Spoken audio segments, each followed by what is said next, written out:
अब आप टीचर हैं तो क्लास के साथ अटेंडेंस, टाइम टेबल, टेस्ट वगैरह पे टाइम तो देना ही होगा ना। जरूरी नहीं है, क्योंकि टीचमेंट बनाता है आपकी क्लास को असली डिजिटल और ऑटोमेट कर देता है ये सारे काम। इसलिए तो कहते हैं कि टीचमेंट पे टीचिंग आसान है। आज ही डाउनलोड करें टीचमेंट। तो आप सभी का स्वागत है हमारे चैनल बान एजुकेशन में। तो आज हम पढ़ने जा रहे हैं Jawahar Navodaya Vidyalaya entrance exam class 9 के मैथ के एक बहुत ही ज़्यादा इंपॉर्टेंट चैप्टर जिसका नाम है क्वाड्रिलेटरल। यहाँ पे आपको साइंस दिख रहा होगा, लेकिन हम मैथ के एक बहुत ही ज़्यादा इंपॉर्टेंट चैप्टर पढ़ने जा रहे हैं जिसका नाम है क्वाड्रिलेटरल। और मैं आपको बता दूं कि ये जो हमारा क्वाड्रिलेटरल चैप्टर है, एरिया ऑफ क्वाड्रिलेटरल, ये बहुत ही ज़्यादा इंपॉर्टेंट है। और ये हमारा एरिया एंड पेरीमीटर का पार्ट 2 है। पहले मैं आपको एरिया ऑफ ट्रायंगल पढ़ाया था, इसमें मैं आपको क्वाड्रिलेटर पढ़ाने जा रहा हूँ। तो चलिए हम अपने चैप्टर को फाइनली स्टार्ट करते हैं, एरिया ऑफ क्वाड्रिलेटर।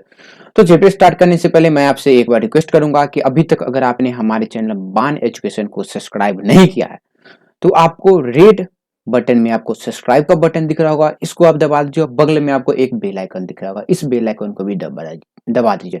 दबाने से फायदा ये होगा कि जब भी मैं जवाहर नवोदय विद्यालय से रिलेटेड किसी भी सब्जेक्ट का वीडियो लाऊं तो आपको नोटिफिकेशन मिल सके।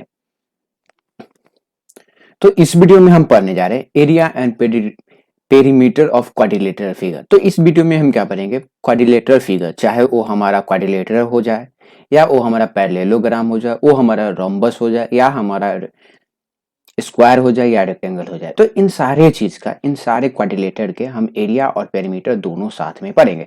तो हम स्टार्ट करते हैं एरिया ऑफ क्वाड्रिलेटर। तो क्वाड्रिलेटर का एरिया पढ़ने से पहले आपको दो चीज ध्यान देने होंगे। सबसे पहले देखिए, क्वाड्रिलेटर को एक पॉइंट से दूसरे पॉइंट से अगर कनेक्ट करता है तो इसको हम क्या बोलते हैं, हम इसको बोलते हैं डायगोनल। क्या बोलते हैं, डायगोनल। अब यहाँ पे डायगोनल को हम सारे जो भी चीज है उसमें हम डायगोनल को मेनली डी से दिखाते हैं। अब यहाँ पे देखिए, अब हम क्या किए, क्वाड्रिलेटर पर हम यहाँ से एक लाइन ड्रॉ किए, परपेंडिकुलर लाइन जो हमारा 90 डिग्री होता है, तो इसको हम P1 बोले, यानी कि परपेंडिकुलर वन। अब यहाँ से पे हम क्या करें, दूसरा लाइन ड्रॉ किए तो इसको हम P2 बोले। तो आपको डायगोनल समझ में आ गया होगा और परपेंडिकुलर समझ में आ गया होगा। तो मैं आपको बता दूं कि यहाँ पे जिस भी चीज के बारे में आप पढ़ेंगे वो आपको सिर्फ और सिर्फ क्या करने हैं, याद करने हैं, और थोड़ा सा आपको बस दिमाग लगाना होगा। तो जैसे ही मैं आपको क्वेश्चन करवाऊंगा तो जो भी दिमाग लगाने वाला चीज है वो आपको खुद ब खुद समझ में आ जाएगा। तो एरिया ऑफ क्वाड्रिलेटर क्या होता है, तो यहाँ पे आप देख सकते हैं कि एरिया ऑफ क्वाड्रिलेटर का फॉर्मूला है 1/2 into D multiply P1 plus P2। तो यहाँ पे देखो 1/2 multiply D1 multiply P1 plus P2। तो यहाँ पे देखिए क्या करना है, हमारा 1/2 मल्टीप्लाई डी, फिर मल्टीप्लाई P1 प्लस P2। अब यहाँ पे देखें, अब पेरीमीटर क्या होगा, पेरीमीटर इसका कैसे होगा, तो पेरीमीटर मैं आपको बताया कि जो भी बाउंड्री है, इसके बाउंड्री, एक बाउंड्री ये हो गया, दूसरा बाउंड्री ये हो गया, फिर भाई साहब यहाँ पे ये जो है वो हमारा तीसरा बाउंड्री हो गया, और यहाँ पे जो है ये जो है हमारा वो चौथा बाउंड्री होगा। तो इन चारों को अगर हम ऐड कर देंगे तो क्या हो जाएगा, पेरीमीटर हमारा निकल जाएगा। तो ये जो आप देख रहे हैं ना, यहाँ पे आपको सिर्फ और सिर्फ क्या करने हैं, ये फॉर्मूला आपको याद करने हैं, ये फॉर्मूला जो है वो आपको याद करने हैं। अब हम जान लेते हैं एरिया ऑफ पैरेललोग्राम। तो आपको मालूम है कि पैरेललोग्राम क्या होता है, तो यहाँ पे आपको दिख रहा होगा डीसी और ए बी जो है वो हमारे क्या होते हैं, एक दूसरे के पैरेलल होते हैं। सबसे पहले मैं आपको बता देता हूं, A B parallel to DC. अब वहीं पे आगे हमारा A D parallel to C B, ये दोनों जो होते हैं वो पैरेलल होते हैं। अब एक और चीज, ये जो पार्ट देख रहे हैं नीचे वाला है, इसको हम बेस बोलते हैं, और ये जो देख रहे हैं ये और ये जो होते हैं वो हमारे इक्वल होते हैं।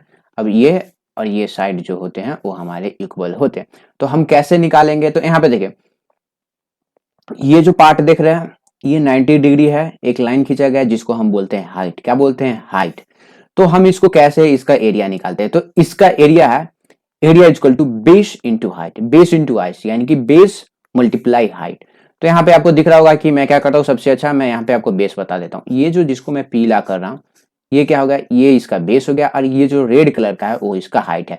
अब ये जो सारा चीज देख रहे हैं ना, ये सारी चीज आपको दिए हुए रहेंगे। अगर आपको एरिया ऑफ क्वाड्रिलेटर निकालना है तो आपको ये P1 दिया हुआ रहेगा, P2 दिया रहेगा, D1 ये डायगोनल दिया हुआ रहेगा। तो आपको क्या करना है, सिर्फ और सिर्फ आपको फॉर्मूले याद रखना है, फिर जो ये सारे चीजें हैं वो आपसे बनने वाले। अब यहाँ पे देखिए पेरीमीटर क्या होता है, तो पेरीमीटर होता है 2a प्लस बी। अब पेरीमीटर मतलब क्या है, देखिए ये जो ये वाला साइड है, देखिए ये साइड और ये साइड हमारा बी हो गया, यानी कि बेस हो गया, और ये जो साइड है और ये साइड है, ये क्या होते हैं, ये दोनों हमारे इक्वल होते हैं। तो 2a प्लस बी, ये इसका मैं आपको बता दूं ना, इसका जो सेम टू सेम है, ये सेम टू सेम रेक्टेंगल जैसा होता है। रेक्टेंगल जैसा होता है। रेक्टेंगल में क्या होता है, यहाँ पे मैं आपको बता दूं कि यहाँ पे l प्लस बी हो जाता है, लेकिन यहाँ पे क्या है, यहाँ पे बेस और यहाँ पे ये बेस वाला साइड, बी साइड और ए साइड, हम दोनों को क्या करते हैं, उसके हिसाब से रख देते हैं। अब हम आगे देखते हैं area of rectangle and perimeter of rectangle. अब आप रेक्टेंगल के बारे में मैं आपको बोलूं तो आप जो है इसके बारे में आप 4th स्टैंडर्ड से पढ़ रहे होंगे, 4th स्टैंडर्ड से, लेकिन फिर भी मेरा कर्तव्य है आपको ये जो सारा चीज है वो फिर से पढ़ाना है। तो यहाँ पे देखिए area of rectangle, length into breadth. आपको मालूम है कि एरिया ऑफ रेक्टेंगल क्या होता है, लेंथ और इंटू ब्रेथ होता है। अब एरिया ऑफ रेक्टेंगल जब हमारे पास डायगोनल दिया हुआ रहे, डायगोनल दिया हुआ रहे और बेस जो है यहाँ पे हमारे पास नहीं रहे, तो हम कैसे निकालेंगे, बेस नहीं रहने पर। यहाँ पे आप देखिएगा कि आपको बेस नहीं दिख रहा होगा, तो length into root under D O square minus L square. जब यहाँ पे हमारे पास बेस नहीं रहेगा तब हम ये फॉर्मूला लगाएंगे। अब यहाँ पे देखिए, यहाँ पे आपको क्या दिख रहा होगा, यहाँ पे अगले फॉर्मूला में आपको क्या दिख रहा होगा, लेंथ नहीं दिख रहा होगा। तो जब लेंथ नहीं रहता है तो हम क्या करते हैं, ये फॉर्मूला लगाते हैं। मेनली इससे भी आपका काम चल जाएगा, लेकिन ये जो फॉर्मूला देख रहे हैं ये आपको याद करने हैं। अब पेरीमीटर क्या होता है, 2 into L plus B, 2l plus B. अब आपको मालूम है कि ये लेंथ हो गया और ये लेंथ, दोनों लेंथ जो होते हैं वो हमारा बराबर होते हैं, और ये जो ब्रेथ होते हैं ये दोनों ब्रेथ जो होते हैं वो बराबर होते हैं। मतलब कि पेरीमीटर मतलब क्या, इसको बनाने में जो भी बाउंड्री रिक्वायर्ड हो रही है, A B, B C, C D और ए, ये। अब हम क्या कहते हैं, अब हम जान लेते हैं स्क्वायर। तो स्क्वायर का आपको क्या है, तो एरिया ऑफ स्क्वायर क्या होता है, ए स्क्वायर। मतलब कि जो भी हमारा साइड है, ये जो ए साइड है, आपको मालूम है कि स्क्वायर का चारों जो साइड होता है वो हमारा ए ही होता है। ये भी हो गया, ए हो गया, तो ए स्क्वायर हम निकाल देते हैं, तो क्या होगा, इसका जो है वो एरिया निकल जाता है। और जब डायगोनल हमारे पास दिया हुआ रहा है, इन केस ऑफ डायगोनल, तो डायगोनल के केस में हम कैसे निकालते हैं, तो D square by 2, D square by 2 हम इसको निकालते हैं। पेरीमीटर क्या होता है, 4a, क्या है 4a। अब आगे है, जब डायगोनल दिया हुआ रहा है तो अब हम इसका पेरीमीटर क्या निकालते हैं, 2d रूट अंडर 2। अब ये जो सारे फॉर्मूला देख रहे हैं ना, चैप्टर में कुछ नहीं है, मैं आपको बोलूं तो चैप्टर में कुछ भी नहीं है। 4 से 5 फॉर्मूले आपको रटने हैं, वो भी एरिया वाले फॉर्मूले, पेरीमीटर वाले तो फॉर्मूले आपको आते होंगे। अब हम जान लेते हैं रोम्बस। अब ये रोम्बस जो होता है वो क्या होता है, तो रोम्बस में आपको मालूम है कि ये साइड भी इक्वल होता है भाई साहब, ये साइड भी इक्वल होता है, ये साइड भी इक्वल होता है, चारों साइड जो होते हैं वो इक्वल होते हैं। अब एक चीज मैं आपको बता देता हूं, तो देखें यहाँ पे आपको एक चीज ध्यान में रखना है कि रोम्बस जो होता है, रोम्बस जो होता है वो स्क्वायर के जैसा ही होता है। क्या होता है, रोम्बस जो होता है वो स्क्वायर के जैसा होता है, और पैरेललोग्राम जो होता है वो हमारा एक तरह से रेक्टेंगल के जैसे होते हैं। अब यहाँ पे देखिए, यहाँ पे रोम्बस में आपको D1 और D2 दिख रहा होगा, और रोम्बस का जो D1 डायगोनल होते हैं वो दोनों डायगोनल इक्वल नहीं होते हैं, आपको ध्यान में रखने वाले। अब यहाँ पे ये जो आप देख रहे हैं ना, ये हो गया एक हाइट। तो हम कैसे निकालेंगे रोम्बस का, तो देखिए 1/2 इंटू D1 इंटू D2। तो यहाँ पे अगर हमारे पास D1 और D2 दिया गया है तब हम रोम्बस का एरिया इस फॉर्मूला से निकालेंगे। अगर हमारे पास क्या दिया गया है, हाइट दे दिया गया है, ये जो आप देख रहे हैं ना इसको हम बोलते हैं हाइट। तो हाइट दे दिया गया तो हम क्या करें, बेस मल्टीप्लाई हाइट, क्या करेंगे, बेस मल्टीप्लाई हाइट। और पेरीमीटर जो होते हैं इसका सेम टू सेम स्क्वायर के जैसा ही निकलता है। अब यहाँ पे ट्रेपीजियम पे आपको कुछ ज्यादा ही ध्यान देना। अब ट्रेपीजियम क्या होता है, तो ट्रेपीजियम में आपको ध्यान देना होगा कि ट्रेपीजियम में ये जो AC देख रहे हैं वो किसके पैरेलल है, AC जो है वो BD के पैरेलल होगा। AC और BD जो है वो पैरेलल होते हैं। अब यहाँ पे देखिए A और B, और यहाँ पे C और D जो होते हैं वो दोनों लगभग इक्वल होते हैं। अब यहाँ पे देखिए एक जो होता है इसमें 90 डिग्री का लाइन होता है, 90 डिग्री, और इसको हम बोलते हैं हाइट। तो अब इसका जो फॉर्मूला है वो थोड़ा सा अलग है, साथ ही साथ बहुत ही ज्यादा इंपॉर्टेंट अगर है तो वो है हमारा ट्रेपीजियम। तो एरिया ऑफ ट्रेपीजियम क्या होता है, 1/2 into sum of parallel side multiply height. Sum of parallel side, sum of parallel side मतलब कि जो भी पैरेलल साइड है ना AC, और यहाँ पे आप देख रहे हैं AC और यहाँ पे BD, इन दोनों पैरेलल साइड को हम क्या करेंगे, ऐड कर देंगे और फिर इसको हाइट से अति कर देंगे।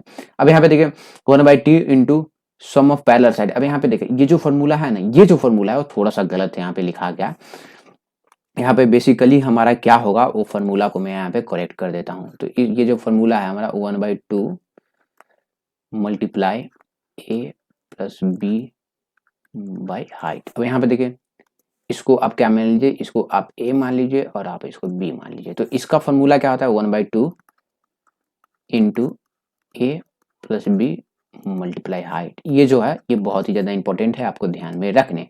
अब यहाँ पे देखिए पेरीमीटर तो बहुत ही ज्यादा आसान है इसका, सम ऑफ ऑल पैरेलल साइड। तो देखिए पेरीमीटर निकालने के लिए आपको क्या करना पड़ेगा, सम ऑफ ऑल साइड। तो किसी भी चीज का पेरीमीटर निकालिए, आपको क्या करना पड़ेगा, जो भी इसके साइड है उसके पैरेलल साइड को आपको निकालना पड़ेगा। अब ये जो सारा चीज मैं आपको बताऊं ना, तो इसको क्या कहता हूं, मैं आपको क्वेश्चन की हेल्प से बता देता हूं। अब यहाँ पे देखिए क्वेश्चन क्या बोला है, the floor of a building consist of 3000 tile which are rhombus shaped and each of diagonal is 45 centimeter, 45 centimeter and 30 centimeter in length. Find the total area of the floor. अब यहाँ पे देखिए जो भी data दिया गया है आपको इन्हीं डाटा का यूज करना पड़ेगा और इन सारे डाटे को आपको फॉर्मूला पे बैठाना पड़ेगा।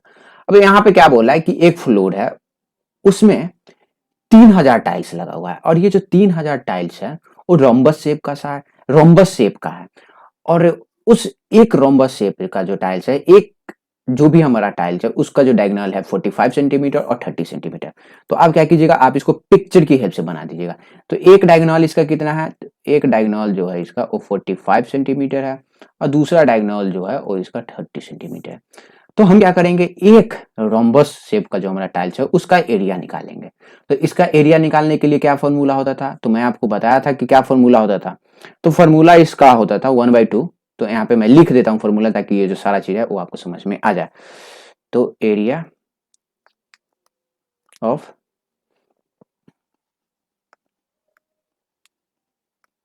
Rhombus tiles. तो देखिए अब हम क्या करेंगे, टाइल्स का एरिया निकालेंगे। तो 1/2 इंटू d1 मल्टीप्लाई d2। अब यहाँ पे देखिए हम क्या करें, एक टाइल्स का एरिया निकालेते हैं। क्या कहते हैं, एक टाइल्स का एरिया। तो 1/2। अब यहाँ पे देखिए d1 कितना है 45 और d2 30। अब यहाँ पे देखिएगा ये जो 2 है वो इसको कितने बार में काट देगा, तो 13 को 2 जो है वो 15 टाइम्स में काट देगा। तो मैं यहाँ पे क्या करता हूँ, इन दोनों को काट देता हूँ 15 टाइम्स में। तो ये जो है होगा हमारा वो 45 मल्टीप्लाई 15। अब 45 और 15 को आप मल्टीप्लाई कीजिएगा तो आपको कितना मिलने वाला है, आपको मिलने वाला है 675। अब यहाँ पे देखिए ये जो है हमारा वो क्या हो चुका है, ये जो है वो एक रोम्बस का, एक टाइल्स का जो है वो हमारा एरिया निकाल रहा है, 1 टाइल्स। अब इसमें कितने टाइल्स लगे हुए हैं, जो फ्लोर है उसमें हमारा कितने टाइल्स लगे हुए हैं, तो 3000 टाइल्स लगे हुए हैं। तो फ्लोर का एरिया पूछ रहा है, तो एरिया ऑफ फ्लोर तो 3000 टाइल्स लगे हुए हैं और एक टाइल्स का कितना एरिया है, तो ये। तो जो भी हमारा आंसर आ जाएगा वो आपको क्या करना है, यहाँ पे आपको लिख देना है। तो बेसिकली जो आएगा वो मैं आपको बता देता हूँ। तो ये जो नंबर आप देख रहे हैं ये नंबर आपको आने वाला है। तो देखिए यहाँ तक समझाना मेरा काम था, यहाँ तक समझाना था, यहाँ भी मुझे ही समझाना था। तो देखिए क्वेश्चन जो है वो हमारा यहाँ पे ही खत्म हो चुका है। अब फिर से मैं आपको समझा देता हूँ। तो देखिए एक फ्लोर था, उस फ्लोर में एक फ्लोर था जिसमें 3000 टाइल्स लगे हुए थे और ये जो टाइल्स थे वो रोम्बस शेप का थे, रोम्बस शेप के थे। तो एक रोम्बस शेप का जो टाइल्स था उसका जो डायगोनल था वो 45 और 30 था। तो हम क्या किए, इससे जो है वो एक टाइल्स का हम क्या निकाले, एरिया निकाले। और उसके बाद हम क्या किए, ये जो हमारा फ्लोर था, फ्लोर का हमारा एरिया पूछ रहा था। तो फ्लोर में कितने टाइल्स लगे हुए थे, तो 3000। तो हम क्या किए, एक टाइल्स के एरिया से 3000 टाइल्स को मल्टीप्लाई किए तो सारे फ्लोर का एरिया जो है वो निकल चुका है। अब आगे देखें, the area of trapezium is 450 square metre and the distance between two parallel side is 10 metre and one of the parallel side is 15 metre. Find the other parallel side. अब यहाँ पे क्या बोल रहा है वो आपको समझने का कोशिश कीजिए। तो सबसे पहले यहाँ पे आपको दिख रहा होगा द एरिया ऑफ ट्रेपीजियम। तो यहाँ पे क्या हो रहा है, ट्रेपीजियम का एरिया दिया गया। फिर हमसे बोला गया the distance between two parallel side is 10 metre. तो दो पैरेलल साइड होते हैं उसके जो डिस्टेंस है वो 10 मीटर और एक जो पैरेलल साइड है वो हमारा 15 है। तो ये जो सारा चीज है ना, मैं आपको इसको पिक्चर की हेल्प से बताने का कोशिश कर। तो अब यहाँ पे जो भी चीज देख रहे हैं इन सारे चीज को हम क्या करेंगे, पुट करेंगे। तो सबसे पहले हम पुट करेंगे distance between two parallel side. तो दो पैरेलल साइड AC और BD के बीच का डिस्टेंस कितना है, तो यहाँ पे आपको दिख रहा होगा 10 मीटर। अब एक पैरेलल साइड हमारा कितना दिया गया है, एक पैरेलल साइड जो है वो हमारा 15 दिया गया है। क्या है? 15 मीटर एक पैरेलल साइड। और साथ ही साथ एरिया हमारा कितना दिया गया है, एरिया जो है वो हमारा 450 जो है वो एरिया दिया गया है, 450 मीटर स्क्वायर। अब यहाँ पे क्या करेंगे, कुछ नहीं, आपको मालूम है कि ट्रेपीजियम का एरिया का फॉर्मूला क्या होता है। तो ट्रेपीजियम का एरिया का फॉर्मूला होता है 1/2 into sum of all parallel side, sum of both parallel side multiply height. अब यहाँ पे देखिए 1/2, एक पैरेलल साइड हमारे पास दिया गया है वो हमारा क्या है 15 प्लस B मल्टीप्लाई हाइट जो है वो 10 है।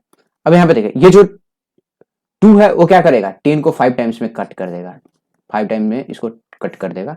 तो ये जो हो गए हमारे वो कितना हो गया 15 plus B multiply 5 equal to area हमारे कितने हैं, एरिया जो आप देखिएगा वो है हमारा 450। अब यहाँ पे क्या कर सकते थे, आप शुरू से इसको 450 भी लिख के चले आते, 450 इज इक्वल टू 450।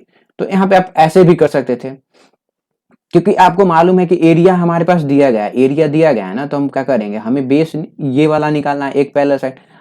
तो अब हम क्या करेंगे, ये जो 5 है वो हमारा उस साइड जाएगा तो ये डिवाइड में हो जाएगा।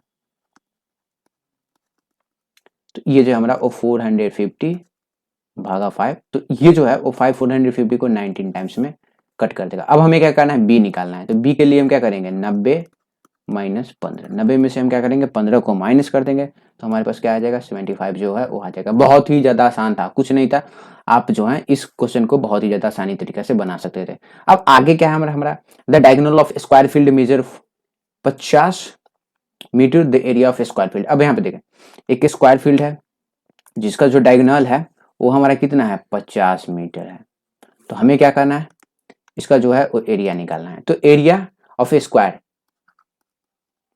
एरिया ऑफ स्क्वायर जब हमारे पास डायगोनल हो तो हम क्या करेंगे हैं D²/2।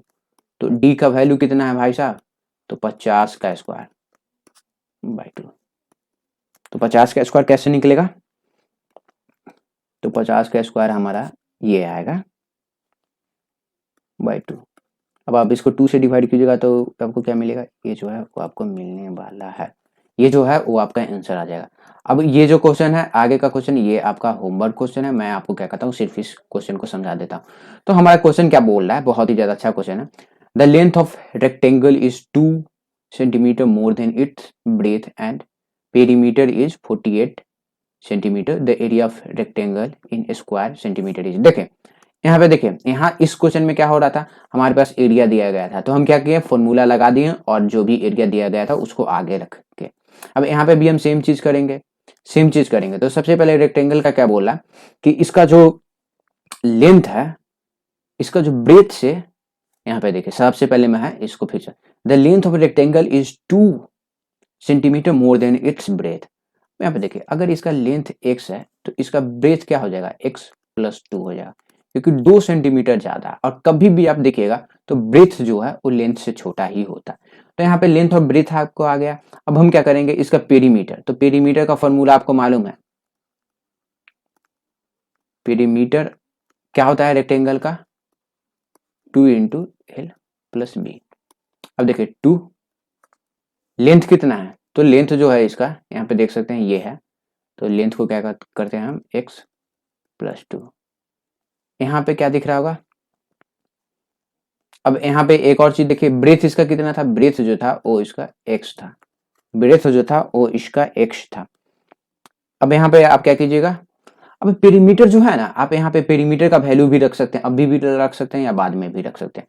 तो इसके आगे इसका आंसर क्या होगा, इसका आंसर आपको आंसर कमेंट बॉक्स में देना है। तो देखिए मैं अपनी तरह से पूरा कोशिश किया हूँ कि जो भी इंपॉर्टेंट चीज है वो मैं आपको समझा दूं। यहाँ पे आपको सिर्फ और सिर्फ कॉन्सेप्ट समझाना था, बाकी बात जो भी चीज करना है वो आपको खुद करिएगा, क्योंकि इस चैप्टर का जितना ज्यादा क्वेश्चन आप बनाइएगा उतना ही ज्यादा आपका जो है वो सारा चीज आपसे अच्छी तरह से कंप्लीट होगा। यहाँ पे देखिए ट्रेपीजियम का एरिया में क्या क्या कीजिएगा, आप फॉर्मूला पुट करके इसका एरिया को आगे रख दीजिएगा। जब एरिया या पेरीमीटर दिया हुआ रहे तब, अब यहाँ पे भी सेम चीज करना था। तो यहाँ पे हमारा चैप्टर एरिया ऑफ क्वाड्रिलेटरल जो है वो कंप्लीट हो चुका है। अब मैं मिलता हूँ आपसे अगले वीडियो में। तब तक अगर आपने हमारे चैनल बान एजुकेशन को सब्सक्राइब नहीं किया है तो प्लीज सब्सक्राइब कर लीजिए। अब बगल में आपको एक बेल आइकन दिख रहा होगा तो इस बेल आइकन को भी दबा दीजिए, क्योंकि जब भी मैं जवाहर नवोदय विद्यालय से रिलेटेड किसी भी सब्जेक्ट का वीडियो लाऊं तो आपको नोटिफिकेशन मिल सके। धन्यवाद। जय हिंद, जय भारत।